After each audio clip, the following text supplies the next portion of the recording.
हनुमान गतिमान रतिमान मतिमान वर्तिमान, ऐसे हनुमान जी के कई भाई हुए, कई भाई हनुमान जी के हुए। और हमने पहले भी कहा है, जिसकी फैक्ट्री ना चलती हो, बहुत दुकान ना चलती हो, तो हनुमान जी के पाँव का थोड़ा सा सिंदूर लेकर, यदि उस सिंदूर को किसी भी फैक्ट्री या दुकान में हनुमान जी के छोटे भाई गतिमान के नाम से अगर एक बिंदी भी सिंदूर की रख दी जाती है, तो वो दुकान और फैक्ट्री भी झड़के से चलना प्रारंभ हो जाती है। गतिमान हनुमान जी के छोटे भाई, एक हनुमान जी के छोटे भाई हैं मतिमान। जब व्यक्ति डिप्रेशन में जाता है, एकाग्र चित्त नहीं रह पाता है, पढ़ने बैठता है पर एकदम मन नहीं लग पाता है, तो मतिमान का स्मरण किया जाता है, हनुमान जी के तीसरे नंबर के भाई का, मतिमान। और कहते हैं एक दुर्वा यदि मतिमान के नाम से शंकर भगवान की शिवलिंग पर चढ़ा दी जाए और उसी दुर्वा को वापिस लेकर आया जाए, अंधेरा होने से पहले, सूर्य अस्त होने के पहले, शाम के प्रदोष के पहले यदि उस दुर्वा को उस व्यक्ति को चबा चबा कर खिला दो, तो डिप्रेस हो रहा है, डिप्रेशन में है, चिंता में है, टेंशन में है, और उसका विवेक काम नहीं कर रहा, बुद्धि स्थिर नहीं हो पा रही है, या पढ़ने में मन नहीं लग पा रहा है, तो उसको आप एक दुर्वा मतिमान, हनुमान जी के तीसरे नंबर के भाई मतिमान के नाम से अगर खिला देते हैं, तो उसकी बुद्धि केंद्रित होना प्रारंभ हो जाती है और वो डिप्रेस से हटना प्रारंभ हो जाता है, मन स्थिर होने लगता है। मतिमान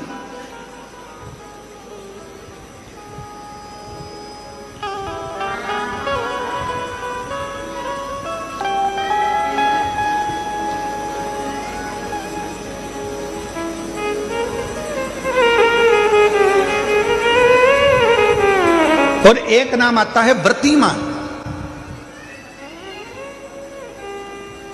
इसका प्रैक्टिकल तुम अभी यहीं से कर लेना, ठीक है?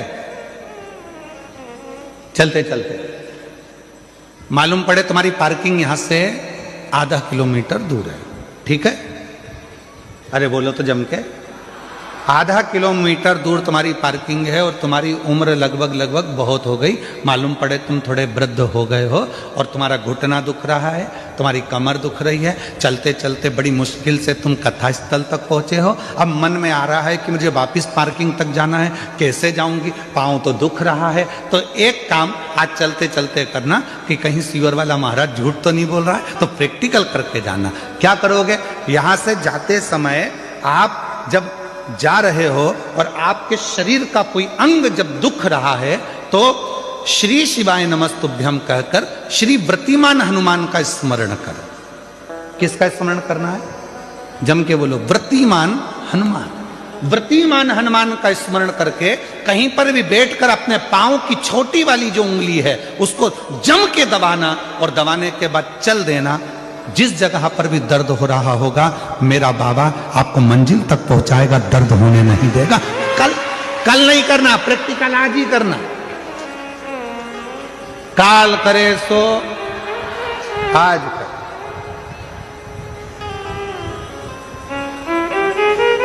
व्रतिमान आज करेंगे गुरुजी, 3 महीने में फर्क दिखेगा। तुम तो आज की आज का बताओ ना कि आज की आज में फल कैसे मिले। तुम बिल्कुल तैयारी में बैठो। जाते जाते व्रतिमान हनुमान भगवान श्री शिवाय नमस्तुभ्यम का स्मरण कर कर एक ऊर्जा के साथ, ताजगी के साथ चलते जाओ। शिव थोड़ा बहुत नहीं देते, मेरे भगवान देते हैं छप्पर फाड़। 2 चीजें हैं आज कथा में आई है तो आप लोगों के स्मरण में आ जाए। जिसके घर में औलाद नहीं है, संतान नहीं है, जो बहुत बीमारी से ग्रसित है, बहुत बड़ी बड़ी बीमारियां हैं, रोग हैं, तकलीफ है, ये 2 व्यक्ति जिसके औलाद नहीं है, कोई बीमारी से ग्रसित है, कोई बहुत बड़ी उलझनों में फंसा हुआ है, ये तीसरा।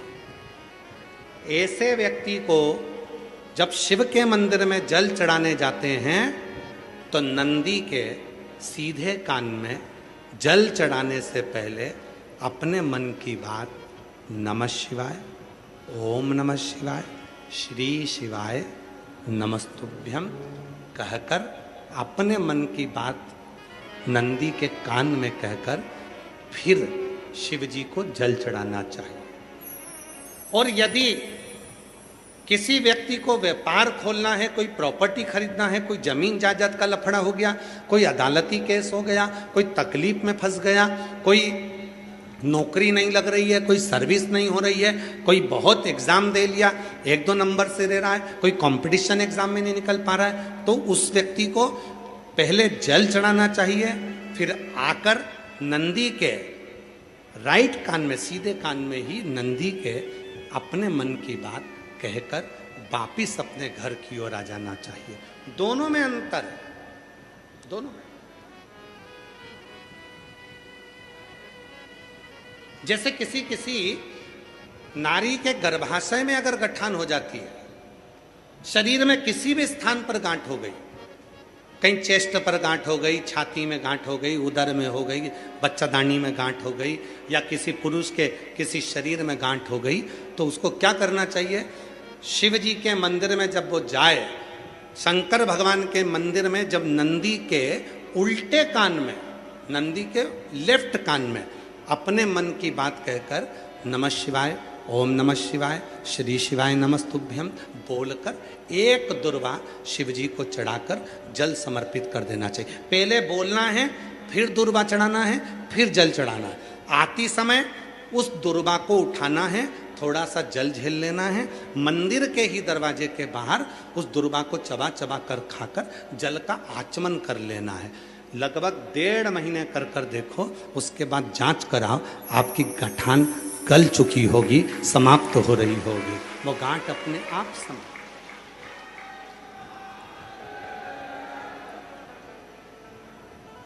कई लोग कहते हैं गुरुजी नंदी और शिव में, नंदी उधर बैठा है, शिव जी का शिवलिंग इधर है, दोनों में ये समता का भाव क्या?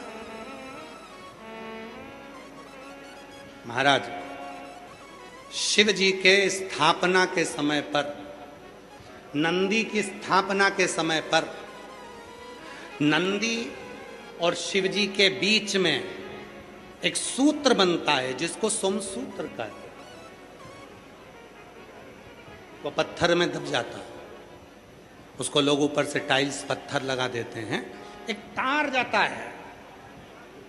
वो सूत्र नंदी के जो एक चरण है, आप लोग दर्शन करें ना नंदी का, अरे बोलो तो जम के, नंदी का एक चरण जो ऊपर उठा हुआ होता है, बाकी के चरण नंदी के सब नीचे की ओर जाते हैं, पर नंदी का जो एक चरण ऊपर की ओर उठा होता है, सोमसूत्र वहीं से शिवलिंग के पास तक जाता है। जब स्थापना होती है तब, अब वो सोमसूत्र जो गया है, जो ये सूत्र गया है नंदी के पांव के पास में से, जब हम नंदी को अपने मन का भाव कहते हैं तो नंदी का वो सोम सूत्र के माध्यम से वो शब्द शंकर के मूल केंद्र बिंदु पर चले जाता है और शिव जी हमारे दुख को मिटाना प्रारंभ कर देते हैं, हमारी तकलीफों को मिटाना प्रारंभ कर देते हैं।